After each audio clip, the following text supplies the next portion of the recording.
اعوذ باللہ من الشیطان الرجیم، بسم اللہ الرحمن الرحیم۔ قانون اور عوام۔ دوستو، قومی زبان اردو میں مرتب کردہ یہ کتاب میری کوشش ہے، اس سے پہلے قانون کی حاکمیت کو بھی بہت شہرت ملی۔ اس میں ہم نے اہم جو فیصلہ جات ہیں اعلیٰ عدلیہ کے، جن کا ڈائریکٹلی تعلق عوام کے ساتھ ہے، اس کو ہم نے جو ہے قانونی جو نظائر ہیں اور اعلیٰ عدلیہ کے فیصلہ جات ہیں، اس کو اس میں قومی زبان میں جو ہے نا اسے مرتب کیا ہے۔ دوستو، ٹاپک نمبر 10 اس کتاب میں، ٹاپک نمبر 10 جو ہے وہ صفحہ نمبر 66 یعنی 66 پر ہے۔ پوتا پوتی کی وراثت کے حوالے سے سپریم کورٹ اور قرآن پاک کی تشریح۔ یہ بڑا حساس ٹاپک ہے۔ 1990 پی ایل ڈی سپریم کورٹ 1051 کے مطابق 1051 کے مطابق پوتے اور پوتیوں کو حق وراثت نہ دیے جانے میں جو رکاوٹیں تھیں ان کو دور کرنے کے لیے فیملی آرڈیننس 1961 کے سیکشن 4 کو شامل کیا گیا۔ اس کی تشریح ویسٹ پاکستان مسلم پرسنل لا ایکٹ 1962 کے سیکشن کے تحت کی گئی اور دونوں قوانین اکٹھے تسلیم کیے جا رہے ہیں۔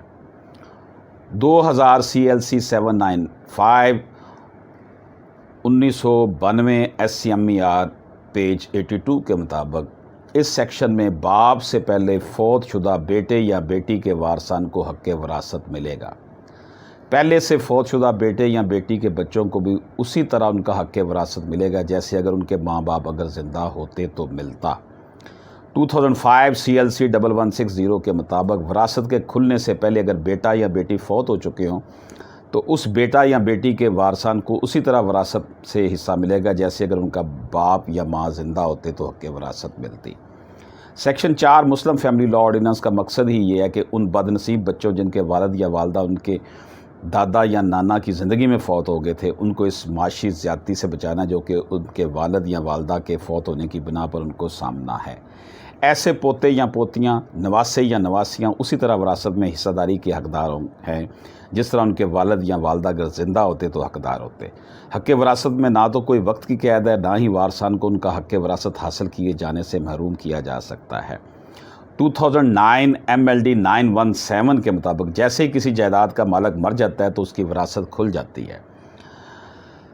1999 ایم ایل ڈی 1140 اور پی ایل ڈی 1993 لاہور 575 کے مطابق کسی بھی ریونیو اتھارٹی کی وراثت کے حوالے سے سٹیمپ کی ضرورت نہیں ہے۔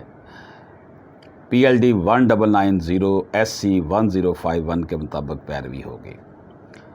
2005 ایس ایم ای آر 1595 کے مطابق آرڈیننس 1961 کے سیکشن 4 میں اسلامی شریعت کو تجاوز نہیں کیا گیا۔ فریقین کو شریعت کے مطابق حق وراثت دیا جائے۔ وراثت سے پہلے سے فوت شدہ بیٹے کی بیوہ اور بیٹیوں کو اتنا ہی حصہ ملے گا جتنا اگر ان کا باپ زندہ ہوتا تو ملتا ہے۔ سیکشن 4 کے مطابق فوت شدہ بیٹے کے وارثان کو اتنا ہی حصہ دادا کی وراثت میں ملے گا جیسا اگر ان کا باپ زندہ ہوتا تو ملتا۔ 1999 وائی ایل آر 2182 کے مطابق ایسے افراد جن کے والد یا والدہ اپنے والد سے پہلے فوت ہو چکے ہیں ان کو اپنے والد یا والدہ کو ملنے والا حصہ وراثت ملے گا۔ 1999 سی ایل سی 1216 کے مطابق ان کو صرف وہی ملے گا جو ان کا حصہ بنتا ہے، اس میں کسی طور بھی اضافہ نہیں کیا جا سکتا۔ پی ایل ڈی 1968 کراچی 480 کے مطابق 1961 کے آرڈیننس کے مطابق ہر مسلمان پر لاگو ہے کہ اس میں کسی قسم کے علاقے کی تخصیص نہ ہے۔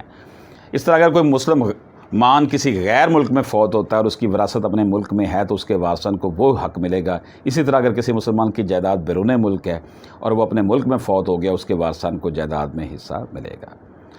پاکستانی عدالتیں وراثت کے حوالے سے مسلم پرسنل لا کے حوالے سے فیصلے فرماتی ہیں۔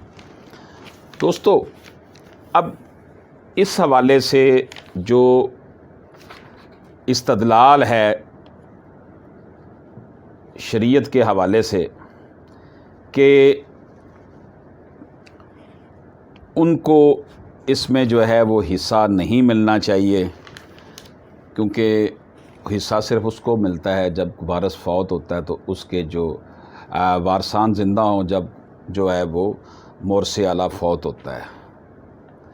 تو اس حوالے سے قرآن و سنت کے حوالے سے اس کے اندر بحث کی گئی ہے کہ کس طریقے سے ان سے جو ہے وہ حصہ وہ بھی لے سکتے ہیں. اگر دادا نے اگر دادا، اب فرض کیجئے کہ انتقال والد کی زندگی میں ہو جاتا ہے، پیچھے اس کی اولاد رہ جاتی ہے، اس کی اولاد دادا کے لیے وہی حیثیت رکھتی ہے جو دوسرے بیٹوں کی اولاد ہے.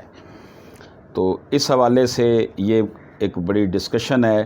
شرعی حوالوں سے بھی اس میں بات کی گئی ہے اور سپریم کورٹ کے فیصلہ جات کی حوالے سے. اگر شریعت کے ان احکام کے بعد بھی کچھ لوگوں کو یتیم پوتوں پر رحم آتا ہے اور وہ ان بچوں کو بے سہارا نہیں دیکھنا چاہتے تو انہیں چاہیے کہ اپنی جائیداد ان بچوں کے نام کر دے، کیونکہ شریعت کی طرف سے بے سہارا لوگوں کے ساتھ حسن سلوک کا بھی حکم ہے. اور اس سے بھی یہ اندازہ ہو جائے گا کہ ان بے سہارا بچوں پر لوگوں کو کتنا ترس آتا ہے. یہ جو سوال بار بار اٹھتا ہے کہ یتیم پوتے پوتی اور نواسے نواسیوں کے لیے کوئی گنجائش ہونی چاہیے، کون کہتا ہے کہ گنجائش نہیں ہے؟ داداؤں اور ناناؤں کے لیے تو پروین کے دروازے زندگی بھر کھلے رہتے ہیں. اب یہ اسلامک استدلال ہے، اس حوالے سے بات کی. اجازت دیجیے. اللہ حافظ.